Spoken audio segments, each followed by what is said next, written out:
Em nome do Pai, do Filho e do Espírito Santo. Amém. Meu irmão e minha irmã, chegamos a um capítulo decisivo em Atos dos Apóstolos.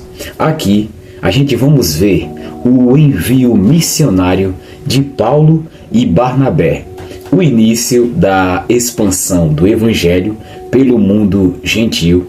O Espírito Santo os separa para a missão, milagres acontecem e Paulo faz um dos discursos mais poderosos da Bíblia, mostrando que Jesus é o cumprimento de toda a história da salvação. Então, prepare o seu coração, porque este capítulo vai nos ensinar que quem é cheio do Espírito Santo não pode ficar parado. É chamado a anunciar Jesus com ousadia. Na igreja de Antioquia havia os seguintes profetas e mestres: Barnabé, Simeão, chamado o Negro, Lúcio de Cirene, Manaém, que havia sido criado junto com o governador Herodes, e Saulo. Certa vez, quando eles estavam adorando o Senhor e jejuando, o Espírito Santo disse: Separem para mim Barnabé e Saulo, a fim de fazerem o trabalho para o qual eu o tenho chamado. Então eles jejuaram e oraram, e puseram as mãos sobre Barnabé e Saulo, e os enviaram na sua missão. Barnabé e Saulo, tendo sido enviados pelo Espírito Santo, foram até a cidade de Seleucia e dali embarcaram para a ilha de Chipre. Quando chegaram à cidade de Salamina, começaram a anunciar a palavra de Deus nas sinagogas, e eles tinham João Marcos para ajudá-los no trabalho missionário. Eles atravessaram toda a ilha, chegando até a cidade de Pafos. Ali encontraram um judeu que era mágico e falso profeta, chamado Bar-Jesus. Ele era amigo de Sérgio Paulo, o governador da ilha, que era um homem muito inteligente. O governador mandou chamar Barnabé e Saulo, pois queria ouvir a palavra de Deus. Mas o mágico Elimas, este é o nome dele em grego, era contra os apóstolos. Ele não queria que o governador aceitasse a fé cristã. Então Saulo, também conhecido como Paulo, cheio do Espírito Santo, olhou firmemente para Elimas e disse: Filho do diabo, inimigo de tudo o que é bom, homem mau e mentiroso, por que é que você não para de torcer o verdadeiro ensinamento do Senhor? Agora escute, o Senhor vai castigá-lo. Você ficará cego e não verá a luz do sol por algum tempo. No mesmo instante, Elimas sentiu uma nuvem escura cobrir os seus olhos e ele começou a se virar para todos os lados, procurando alguém que o guiasse pela mão. Quando o governador viu isso, creu e ficou muito admirado com os ensinamentos a respeito do Senhor Jesus. Paulo e os seus companheiros navegaram da cidade de Pafos até Perge, uma cidade da província da Panfilia. Porém, João Marcos os deixou e voltou para Jerusalém. Eles continuaram a viagem, indo de Perge até a cidade de Antioquia, no distrito da Pisídia. No sábado, entraram na sinagoga e sentaram-se.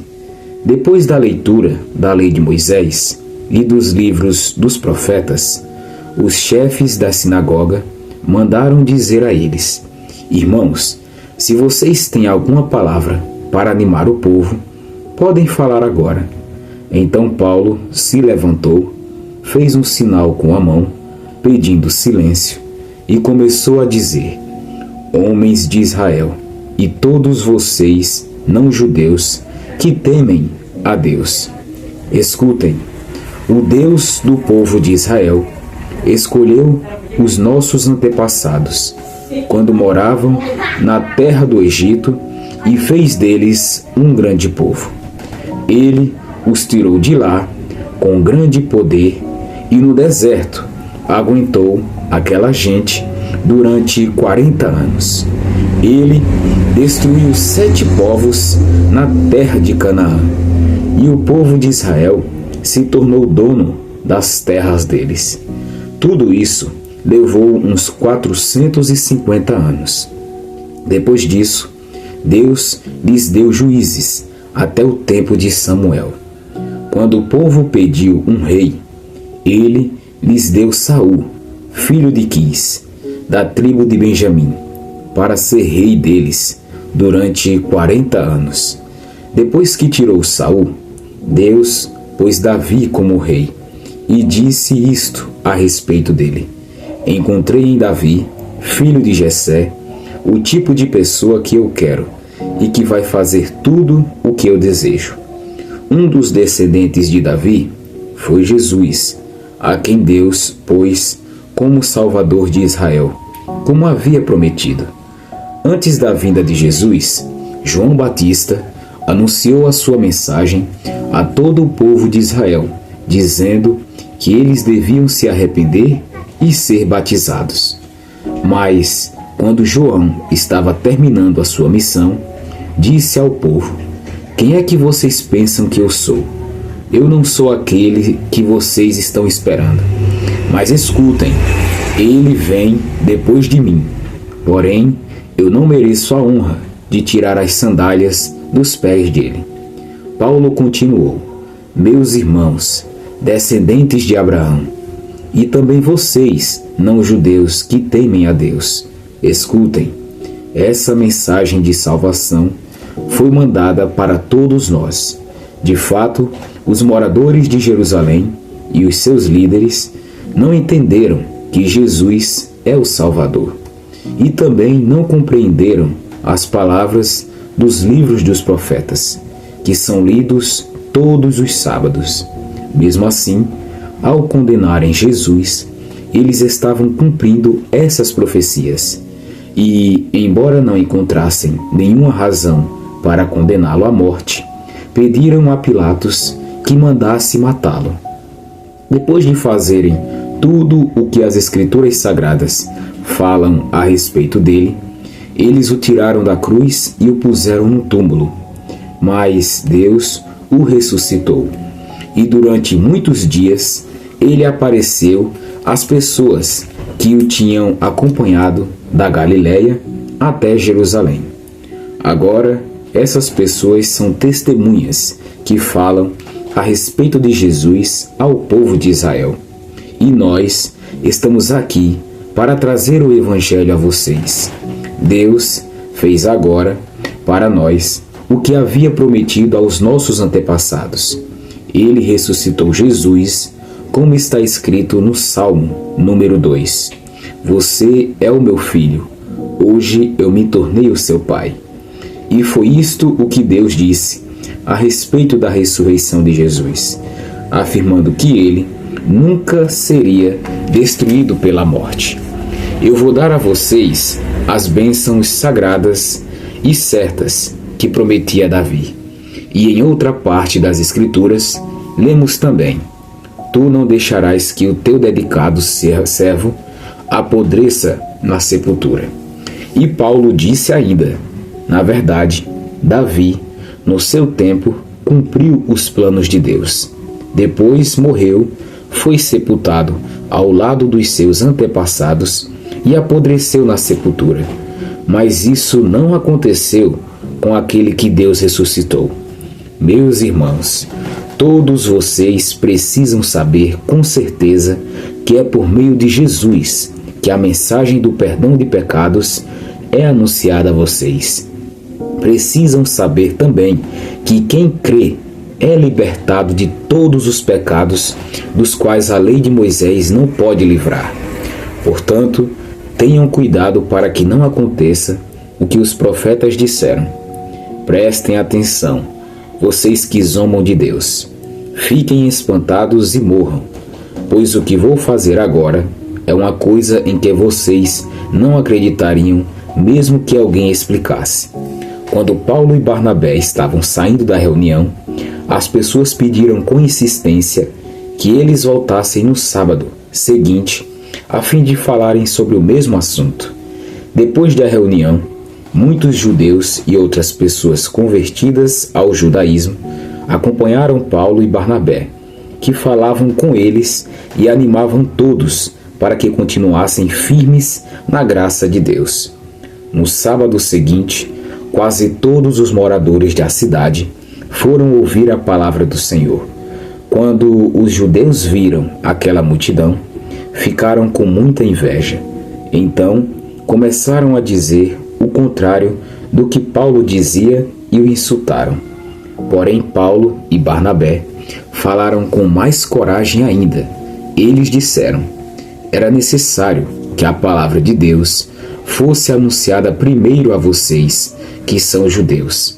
Mas, como vocês não querem aceitá-la e acham que não merecem receber a vida eterna, então agora nós vamos anunciar a palavra aos não-judeus, pois esta é a ordem que o Senhor Deus deu a nós, o seu povo.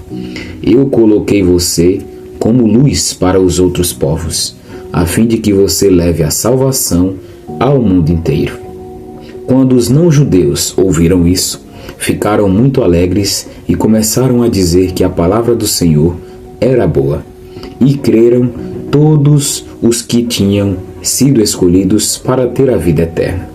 A palavra do Senhor se espalhou por toda aquela região.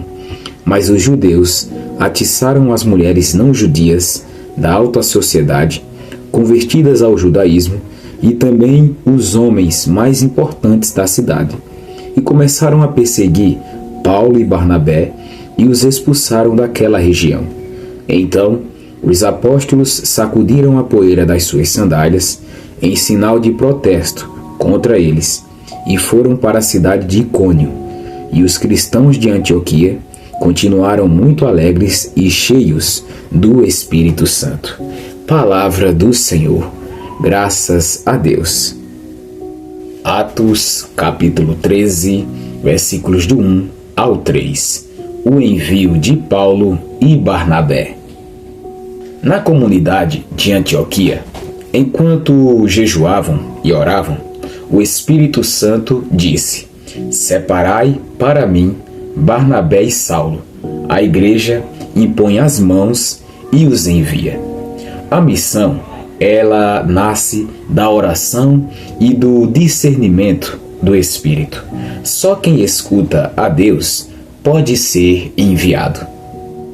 Atos capítulo 13, versículos do 4 ao 12. A missão em Chipre e a conversão do procônsul. Na ilha de Chipre, encontram o falso profeta Elimas, que tenta impedir a fé do governador. Paulo, cheio do Espírito Santo, e o repreende, e ele fica cego. O governador, ele crê, impressionado com o poder de Deus. Onde o evangelho é pregado, o inimigo tenta atrapalhar, mas a autoridade do Espírito Santo sempre vence as trevas. Atos capítulo 13, versículos do 13 ao 25. Paulo prega em Antioquia da Pisídia. Na sinagoga, Paulo ele faz um resumo da história de Israel, desde a saída do Egito, os juízes, o rei Davi, até chegar em Jesus, o Salvador prometido. A fé cristã não é algo inventado, ela é a continuidade do plano de Deus na história. Jesus é o cumprimento de todas as promessas. Atos capítulo 13, versículos do 26 ao 37. Jesus é o cumprimento das Escrituras. Paulo, ele anuncia que os líderes de Jerusalém não reconheceram Jesus e o condenaram, mas Deus o ressuscitou. Ele mostra pelas Escrituras que a ressurreição era promessa divina. Nossa fé está alicerçada em fatos históricos e nas Escrituras. Crer em Jesus é crer no cumprimento perfeito da palavra de Deus. Atos capítulo 13, versículos do 38 ao 41. Perdão dos pecados em Jesus. Paulo declara: por meio dele vos é anunciado o perdão dos pecados. Todo aquele que crê é justificado. A lei de Moisés não podia salvar plenamente. Só em Jesus encontramos o perdão total e a verdadeira justificação. Atos capítulo 13, versículos do 42 ao 52. A reação ao Evangelho. Muitos gentios pedem para ouvir mais e quase toda a cidade se reúne. Os judeus invejosos começam a perseguir Paulo e Barnabé, mas eles declaram: já que rejeitais, nos voltamos aos gentios. E os discípulos se enchem de alegria e do Espírito Santo. Nem todos aceitarão o Evangelho. Alguns rejeitarão. Mas quando uma porta se fecha, Deus abre outra. Quem é cheio do Espírito não desanima, mas segue em frente com alegria. Meu irmão e minha irmã, Atos 13 nos ensina que o Espírito Santo, ele chama e envia missionários. O Evangelho sempre enfrenta oposição, mas o poder de Deus é maior. Jesus é o cumprimento de toda a história da salvação. O perdão dos pecados só é possível nele. E se essa palavra tocou o seu coração, inscreva-se agora mesmo aqui no canal, ative o sininho e siga comigo nesse estudo capítulo por capítulo. E escreva aqui abaixo nos comentários: Senhor, enche-me de coragem para anunciar o teu Evangelho. E compartilhe este vídeo com alguém que precisa ser fortalecido na fé. Que Deus te abençoe, em nome do Pai, e do Filho, e do Espírito Santo. Amém. Nos vemos no próximo vídeo.